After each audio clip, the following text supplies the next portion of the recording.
शतावरी, कहीं भी मिलती है आयुर्वेद की दुकान। शतावरी चूर्ण के रूप में ले लीजिए। इस शतावरी चूर्ण को दूध में मिला लीजिए और रात को जरूर पीजिए। दूध हल्का गर्म रहे, और शतावरी डाल के दूध उबाल भी सकते हैं, फटता नहीं।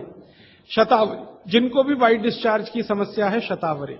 और दूसरी कि जब भी मेंसेस पीरियड आता है, बहुत दर्द होता है, तकलीफ होती है, इचिंग बहुत होती है, तरह तरह की खुजलियां होती है शरीर में, गुस्सा बहुत आता है, चिड़चिड़ापन वगैरह वगैरह, तो आपका जब भी मेंसेस पीरियड होता है तो आपके शरीर में वायु बहुत बढ़ी हुई है, पित्त भी थोड़ा बढ़ा हुआ रहता है। इसका बहुत आसान उपाय मैं बता देता हूं, भागवत जी का है, मेरा नहीं।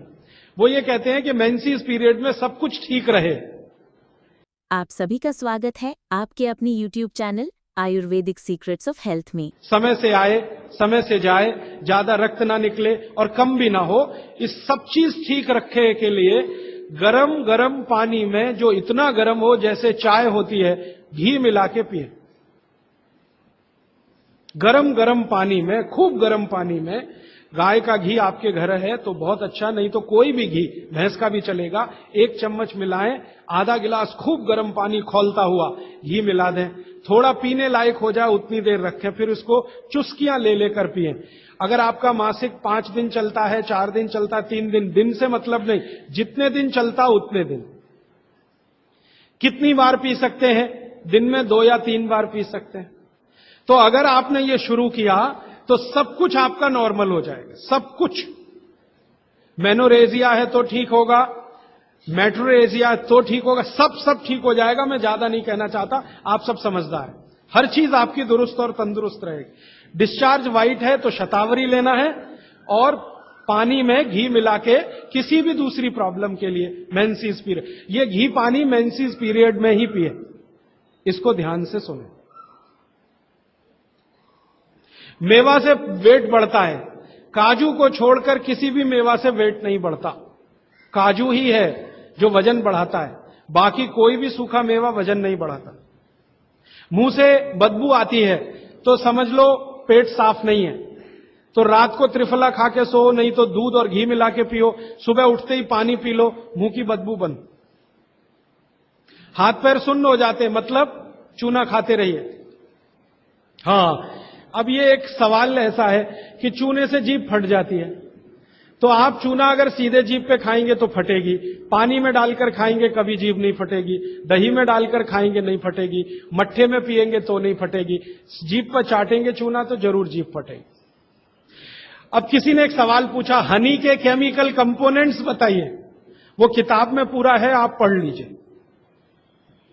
टीबी पेशेंट है, ट्यूबरकुलोसिस, तो आप जरूर उनको गोमूत्र पिलाइए। अगर खाली गोमूत्र, शुद्ध गोमूत्र, अर्क नहीं, खाली गोमूत्र आपने पिला दिया तो 3 से 4 महीने में टीबी जड़ से ठीक होती। दही में, या तो छाछ में, या तो पानी में, नहीं तो पान में। चूना ये पान में जो खाते हैं वो ही। और 5 मिनट रुकिए, मैंने मेरा कंक्लूड किया है, लेकिन ये आज के लिए है, जिंदगी के लिए ये कंक्लूजन नहीं है।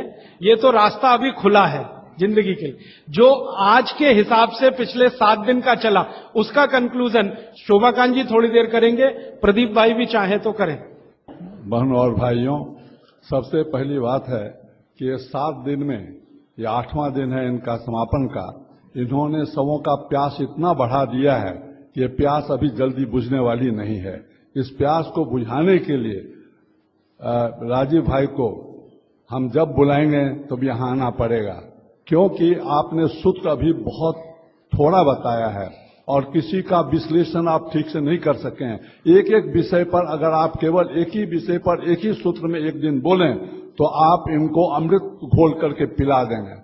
दूसरी बात और कुछ नहीं है, इतना ही कहना है कि डोंगरे महाराज ने एक दफे हमको, हमारे नाना लाल भट्ट के सामने एक चीज कहा था। और नाना भाग हर दिन वो भागवत करते थे, कोई आवे नहीं आवे पत्नी सुनते थे। गुजराती का था और धारावाही हिंदी में पढ़ देते थे, उनके इतना प्रैक्टिस हो गया था, सैकड़ों बार पढ़ चुके थे।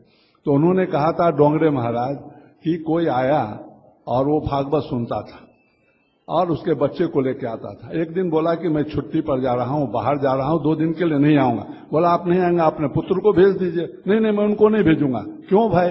तो मैं आपको सुनकर जाता हूं तो जैसे हमारे शर्ट के ऊपर में गर्दा या धूला पड़ जाता है तो झटक देता हूं, सब निकल जाता है। मेरा बच्चा अगर उसको ग्रहण कर लिया तो फिर वैराग्य ले लेगा और मैं कहीं का नहीं रहूंगा। तो बहनों और भाइयों, एक बात याद रखिए, इनका वो वैराग्य नहीं है, यह आपके स्वास्थ्य के प्रति है। और ये स्वास्थ्य के प्रति है, अगर जिए तो दुख से क्यों जिए, सुख से जिए। आप जो कुछ भी कर रहे हैं, कमाते हैं, करते हैं, खाते हैं, पीते हैं, केवल सुख और शांति के लिए। लेकिन आप भूल जाते हैं कि आपकी जो साधन है, आप करने की तरीका है, जो आपको मालूम नहीं है। मेरे जैसे जो 80 साल के हो रहे हैं, मुझे इतना ज्ञान ही नहीं था किस तरह पानी पीना, किस तरह खाना, क्या करना। और आप लोगों में कितने को ज्ञान है मुझे पता नहीं, हो सकता है आप ज्ञानी होंगे। लेकिन याद रखिए, इन्होंने जितना विश्लेषण किया है, एक शब्द का भी बहुत कम विश्लेषण किया है समय के अभाव में। सबसे बड़ी बात है कि इतना बजे जाना है इनको, और का 10 बजे इनका आराधना भवन में कार्यक्रम है। इसके बाद इनका कार्यक्रम भर दिन के लिए है। और आप ताजुब करिएगा कि ये जैसे सुई चलती है घड़ी की, इसी तरह यहाँ जब से आए हैं सुबह से लेकर शाम तक इसी तरह नाचते रहते हैं, तो घूमते रहते हैं। इनकी एनर्जी भगवान ने इतना दिया है कि जितना खर्च करते बढ़ जाता है। हमारे पटवारी भाई कहते थे, जितना दान दोगे उतना तुम्हारा जो भरा हुआ कटोरा है, जितना छलकेगा उतना ही कटोरा भरेगा। इसी तरह हमारे ये हैं, जितना ये देते हैं उससे ज्यादा इनके पास आ रहा है। और हम बहुत शुक्रगुजार हैं राजीव भाई का, जो इन्होंने पहली बार ये पढ़ करके 6 साल से अध्ययन करने के बाद इन्होंने कहीं नहीं दिया। जिस तरह आजादी बचाओ आंदोलन के लिए ये आए, और आपको ताज्जुब होगा कि एक दिन के हमारे नोटिस में हॉल खचाखच भर जाता था। आज यहाँ, कल वहाँ, परसों वहाँ, ये चलता रहा और बड़े सक्सेसफुल रहा इनका वो कार्यक्रम और उस तक की यात्रा। आज पहली बार इन्होंने 6 महीना पहले बोला कि हमने इतना अध्ययन किया है, अगर आप चाहें तो उसका उपयोग कर सकते हैं। हमारे प्रदीप भाई तुरंत बोला कि नहीं तो फिर आ जाइए, और बहुत कोशिश के साथ एक दिन पहले तक प्रदीप भाई और प्रदीप के जितने दोस्त हैं, ये विजय फैमिली, सज्जन राज और रमेश जी और ये जितने भी हमारे मेंबर्स हैं, मिलाप जी वगैरह, इन लोगों ने कहा कि कल क्या होगा। अरे भाई एक काम करो, सब आदमी 10-10, 20-20 आदमी को पकड़ के लाओ। ये आज इनका व्याख्यान है।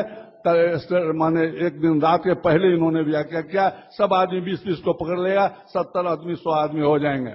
मुझे लेकिन विश्वास था, मैं हमेशा कहता था राजीव भाई आएंगे तो खुद छा जाएंगे, एक दफे सुनेंगे लोग तो खुद छा जाएंगे इसको कहना। और आप देख रहे हैं कि किसी दिन ये हॉल का एक सीट खाली नहीं रहता है, बल्कि कुर्सी नहीं है तो बाहर से सुनते हैं। ये राजीव भाई का है और पहली बार इन्होंने इसको व्याख्या किया। और मुझे अब इनको कहना है, और देखेंगे ये कि अब ये हर स्टेट में, हर गांव, हर डिस्ट्रिक्ट में इनको लोग बुलाएंगे सुनने के लिए। क्यों? आज सबसे जरा जरूरी है स्वास्थ्य, और स्वास्थ्य लोगों का दिन दिन जा रहा है।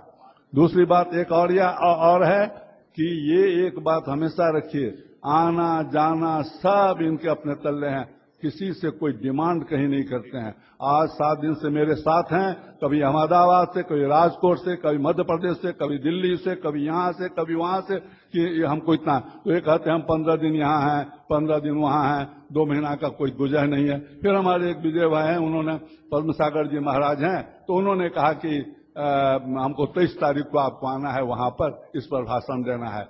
इन्होंने देखा और कहा कि हाँ उस रोज खाली है, तो जहां है वहां से फिर जाएंगे। जैसे कल 2 भाषण था इनका बम्बई में, एक तो था सब्जी वाले का जो रिलायंस चला रहा है इस सब का। आपको ताज्जुब होगा कि वडाला में सब्जी मार्केट में 10,000 आदमी, और किसी पॉलिटिकल पार्टी को वो मंच पर नहीं आने दिया।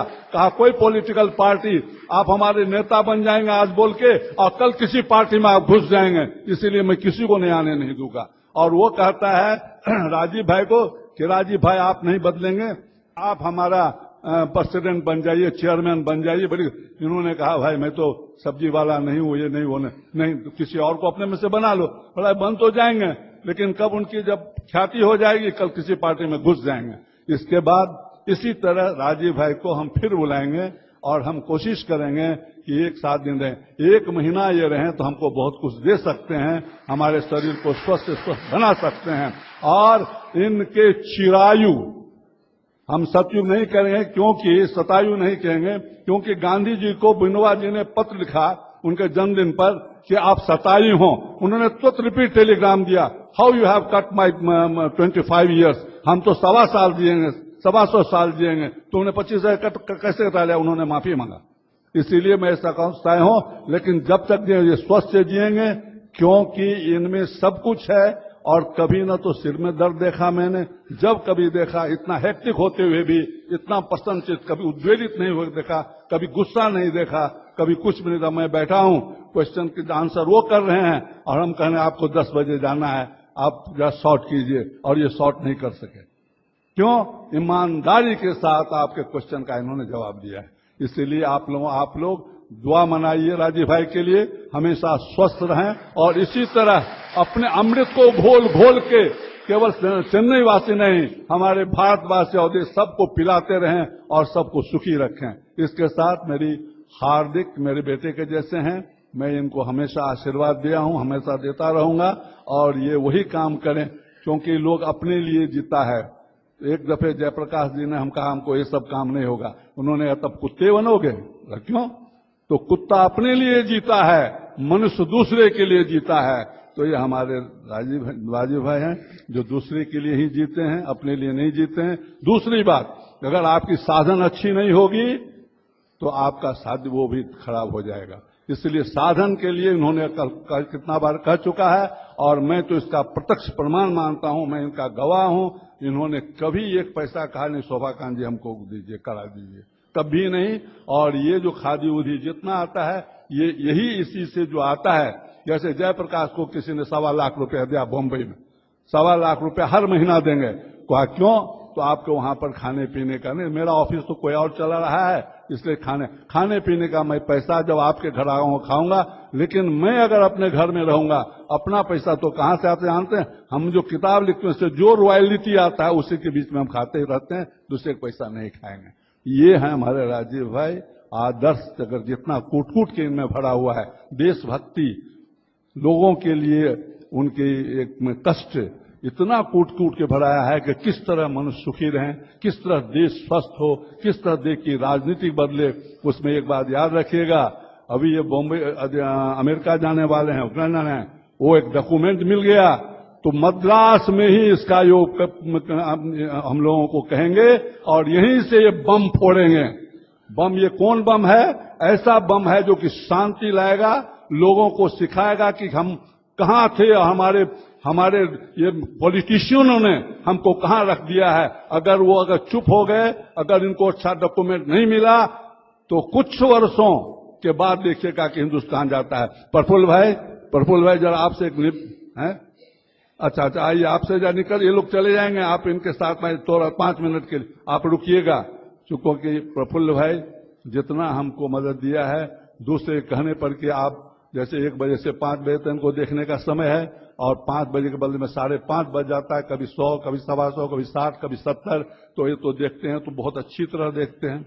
जब तक सुनेंगे ठीक से नहीं, जब तक जवाब नहीं देंगे तो समय बहुत हो जाता है, और समय पार कर जाता है, तो दूसरे को जो रूम दिए रहते हैं वो उनको कुदेरता है, उनको करता है आप क्यों नहीं। तो प्रफुल्ल भाई सबके समावेश में हमारे साथ जो हम लोगों को साथ दिया, और जिस तरह उन्होंने किया, इसलिए उनका निवेदन है एक बार ऊपर आए।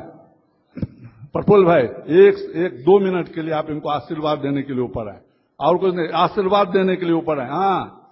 हाँ आइए, आपके प्रेसिडेंट साहब आके दे चुके हैं, अब आप सेक्रेटरी साहब हैं, और हर एक शरीर का तले व एक हैं, लेकिन आप जो हैं सो आप हृदय हैं। आप आइए इस संस्था की, दीजिए उनको आशीर्वाद।